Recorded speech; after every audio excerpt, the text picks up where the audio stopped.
If you want more Python sound, you must clip it. Code Spuds, whether or not you are denizens of Devo, in this quickie lesson we'll learn to clip it good to connect any speaker with an audio jack to a CircuitPlayground board. Of course, you might not want to do this, but if you do, you have the freedom of choice.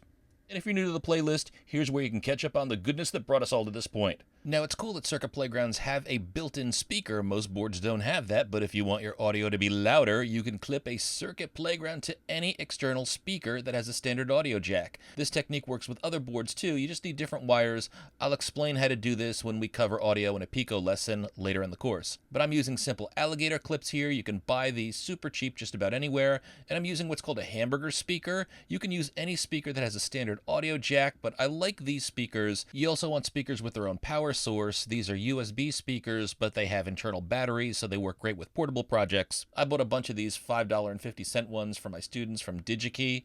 And the way you clip them is you clip one end using an alligator clip to the GND pad. That's the ground pad. There are 3 of these on the Circuit Playground boards. The other end clips to the base of the audio jack sleeve, and then you clip the other wire to the audio pad. These are sometimes called pins, by the way. They have the same function as the pins that you'd see in a traditional microcontroller with the little insect legs soldered to them. We'll cover pins and pinouts in a future lesson.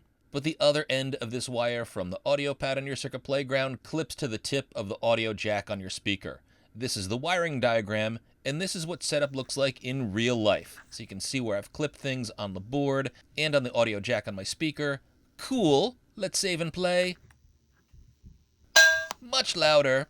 You don't need the extra speaker, but it's nice to have for projects. These speakers are also nice because many of them have some sort of volume control. The basic wave play code that I showed you in the prior lesson doesn't allow for you to programmatically control volume. I will show you some more advanced programmatic volume control techniques in a future lesson, but until then, I hope this helped, Pythonistas. Keep following the excellence in your course playlist. There are many more skills queued up so you can make something awesome.